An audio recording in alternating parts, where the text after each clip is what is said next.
সপ্তমীর রাতে কোথায় চলে এলাম? তো আজ সকালে বাড়ির নিত্য পুজো সেরে এখন চলে এসেছি পাড়ার পুজো মণ্ডপে, কারণ আর কিছুক্ষণের মধ্যেই সপ্তমীর পুজো শুরু হবে।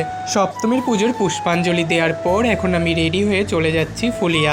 একদিকে রোদ আর অপরদিকে বৃষ্টি, এই নিয়েই হেঁটে চলেছি গন্তব্যে। তার সাথে এত ভিড় উপেক্ষা করে চলে এসেছি বন্ধুর বাড়ি।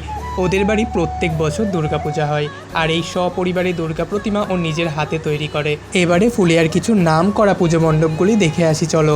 যদিও আমার সমস্ত পাড়ার নাম খুব একটাভাবে মনে নেই, কিন্তু এই পুজো মণ্ডপটা হলো ফুলিয়ার নাম করা পুজো মণ্ডপ। এটি হলো বীরেন বসাকের বাড়ির পুজো। আর এখানে যে দালান বাড়িটা দেখতে পাচ্ছ, এটি কিন্তু কোনো বাড়ি নয়, এটি হলো পুজোর থিম। আর এবারে আমরা চলে এসেছি ফুলিয়ার সবচেয়ে বড় লোক পুজো মণ্ডপে, যার কোনায় কোনায় ছড়িয়ে রয়েছে টাকা পয়সা। এখানকার মাতৃ প্রতিমা দর্শন করে আমরা চলে এসেছি চটকাতলা যোগেন্দ্র মোহন বসাকের বাড়ির সামনের কালী মন্দির। এই বছর এখানকার থিম ছিল শিব শক্তি, অর্থাৎ শিব এবং শক্তি যে এক এবং অদ্বিতীয়, সেটাই এখানটাই ফুটে তোলানো হয়েছে।